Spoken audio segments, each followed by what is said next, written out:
साथीहरु हजुरहरुलाई स्वागत छ हजुरहरुको आफ्नो युट्युब च्यानल पौडेल अभिषेकमा। आज म बर्राघाट नगरपालिकाको यो मध्य बजार भने बर्राघाट चोक अझै अगाडि नै छ भने म अहिले बर्राघाट चोकको लगभग बिचमा छु र आज दिनको 12:30 भइसकेको छ र आज पौष 15 को दिन, आज चाडपर्वको दिन यात्रीहरूले कतिको शास्ति भोगिरहेका छन् र मेरो पछाडिको यो तपाईहरुले जाम देखिराख्नु भएको छ, जुन जाम दाउन्नेमा सडक अवरुद्ध भएर हिजोदेखिको जाम हो। यो जाम अहिले हजुरहरूले हेर्न सक्नुहुन्छ। ठ्याक्कै यो हाम्रो बर्राघाटको मध्य यो पुलबाट पनि यहाँ पारी कटिसकेको छ र यो जाम कहाँसम्म छ यतिकै भन्न नसकेर यो भिडियो मार्फत हजुरहरूलाई जानकारी गराउन म अघि बढ्दैछु। आशा छ सबैले मलाई साथ दिनुहुनेछ। Let's see.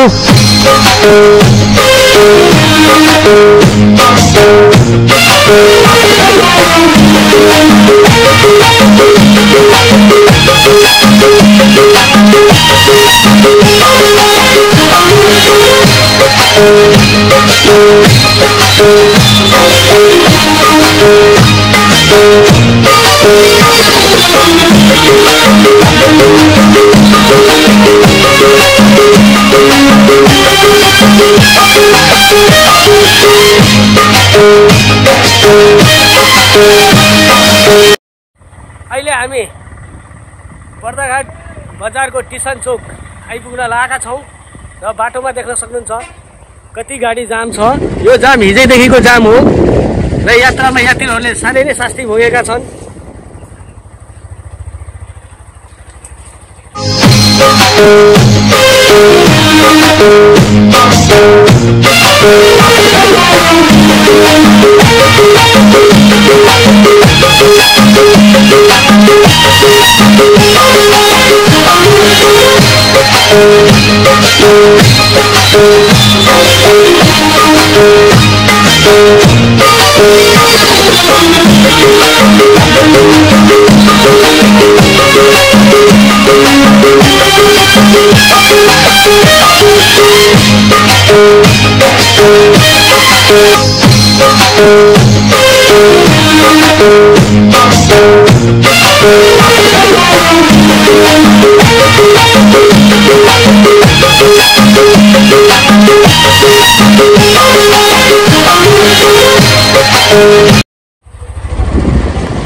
साथीहरु अहिले हामी बर्राघाटको टिसन चोक आइपुग्यौं।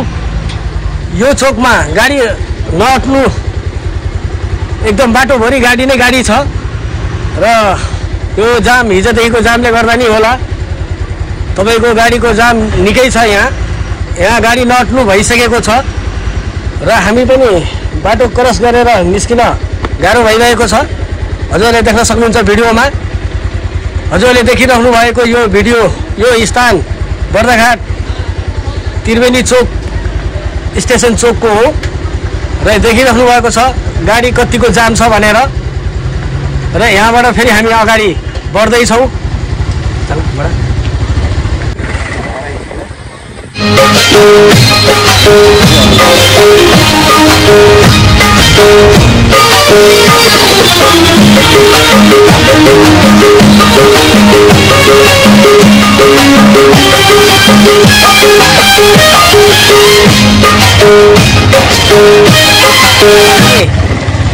बाटोतिर निस्किँदै छौं।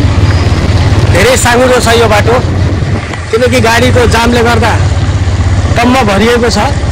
मान्छेले यात्रा गर्न पनि यो साइड बाटोबाट हिँड्न गाह्रो भइरहेको छ र सो अहिले हामी टिसन चोक आइपुग्यौं र यहाँबाट नि जाम कहाँसम्म छ अगाडि बढ्ने छौं।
अहिले हजुरले देख्नुभएको छ यहाँ मान्छेहरूको भिड, पेसेन्जरहरू बाहिर निस्केका छन्, भोक लागेको छ, रातभर यतिकै बसेका छन्। कति शास्ति छ यहाँ यात्रुहरूलाई।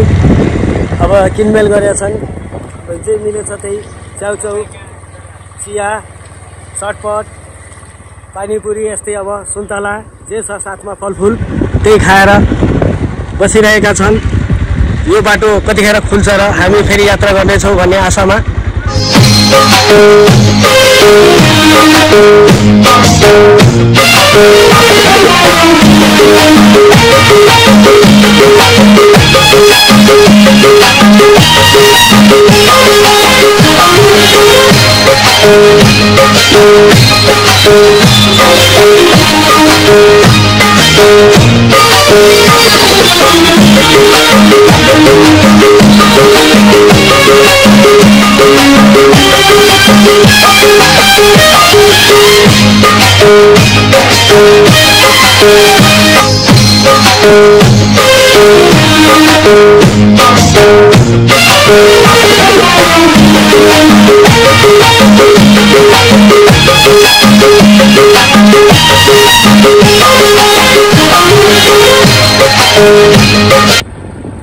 अहिले हामी बर्दाघाटको यस मोड क्रस गर्दैछौँ र हजुरले भिडियोमा देख्नु भएको छ यात्रुहरू आउने जाने पैदल यो क्रम चलिरहेको छ।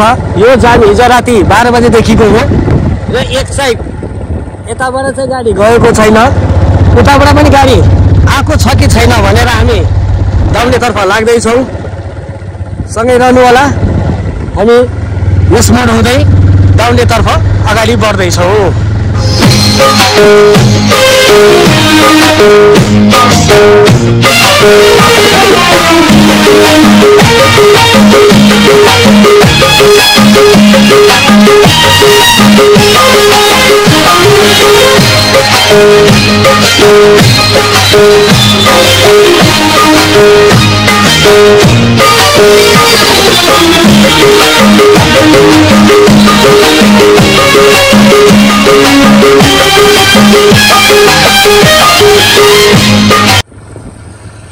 साथीहरू अहिले देखिराख्नु भएको भिडियोमा यो हाम्रो बर्दाघाट यस मोडको नागठान मन्दिर हो, जुन अहिले मैले हजुरलाई प्रत्यक्ष देखाइरहेको छु।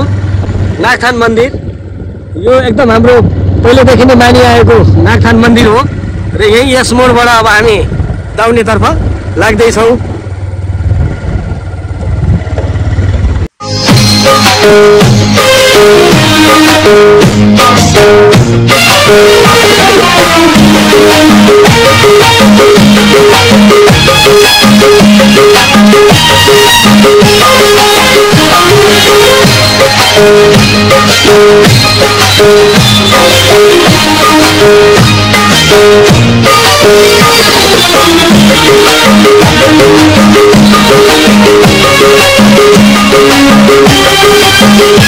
अहिले यस मोड कटेर हामी माथि आइसकेका छौँ र हजुरले भिडियोमा प्रत्यक्ष देखिराख्नु भएको छ।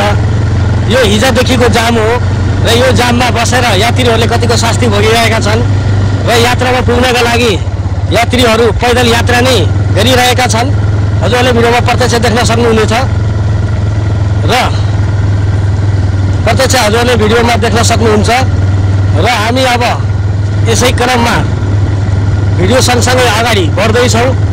कहाँसम्मको यो कुन कारणले कसरी जाम भयो त्यसको खुलासा अवश्य नै गर्नेछौँ। भिडियो सँगै रहनु होला।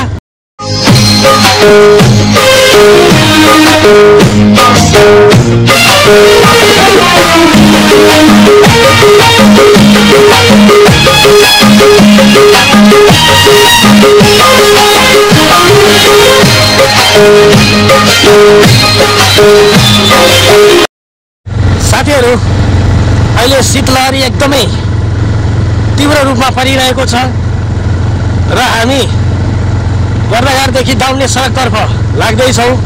यो दाउने सडक खण्डमा शीतलहरी बढी नै परेको देखिन्छ र यात्रा गर्ने यात्रीहरू पनि पैदल नै यात्रा गरिराख्नु भएको छ। यो दाउने सडक खण्ड अहिले जुन हजुरहरूले देखिराख्नु भएको छ, यो सडक खण्ड वर्षमा 6 महिना बन्द नै हुन्छ। पानी परे नि नपरे नि हिउँदमा पनि बन्द भएको छ। यात्रीहरूले शास्ति भोगेका छन् र आज पनि पुसको यो चाडपर्वमा हजुरहरूले भिडियोमा देख्न सक्नुहुनेछ। यात्रीहरूले आफ्नो गन्तव्यमा पुग्नका लागि पैदल नै यात्रा गरी आफ्नो गन्तव्यतर्फ लाग्दैछन् र हामी पनि यो जाम कहाँ कसरी कुन ठाउँमा भयो भनेर दाउने सडकतर्फ भिडियोसँगै लाग्दैछौँ। साथीहरू, अहिले हामी बरघाटबाट दाउनेतर्फ जाने क्रममा यो हजुरहरूले भिडियोमा देख्न सक्नुहुनेछ शीतलहरी कतिको शीतलहरी छ भनेर। यो ठाउँमा जति हामी जङ्गलभित्र जाँदैछौँ त्यति नै बढी शीतको लहर परिरहेको छ र यात्रा पनि गर्न कठिन भइरहेछ। हजुरले यो बाटो देख्न सक्नुहुनेछ, शीतलहर परेर कस्तो चिप्लो दुई पाङ्रे गाडी नै चिप्लेला जस्तो भइसकेको छ बाटो भने। हामी अगाडि जाँदैछौँ, बिस्तारै बिस्तारै हामी अगाडि बढ्दैछौँ।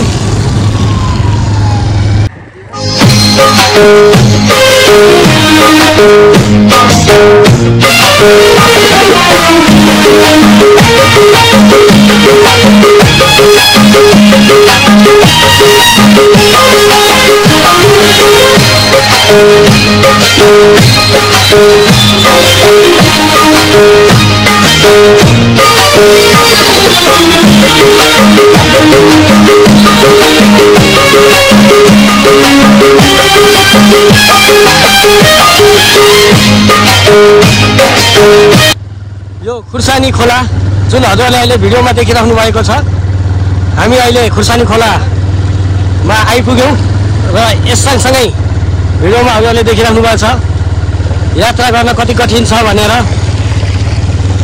र हामी अब भिडियोसँगै अगाडि बढ्दैछौँ। साथीहरू, यो बाटो साह्रै नै चिप्लो भएको कारण उताबाट नि मोटरसाइकलहरू फर्किने क्रम छ र यही होला लगभग हाम्रो यात्रा पनि।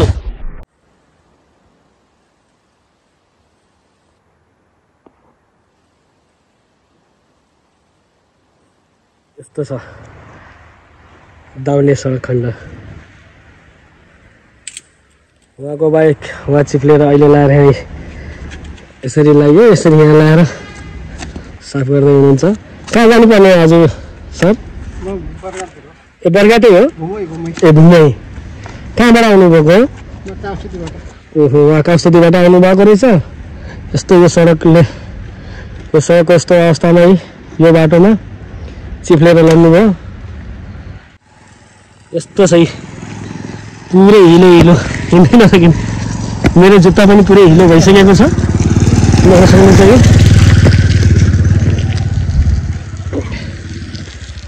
अब यस्तोमा कसरी यात्रा गर्ने नेपाली जनताले? साह्रै शास्ति भोगेका छन्। अब सो कमेन्टमा भनिदिनु होला र यो हाम्रो नेपाल सरकारसम्म पुगोस् यो भिडियो, त्यही चाहन्छु। अहिले हस्त भए नेपालको जय होस्।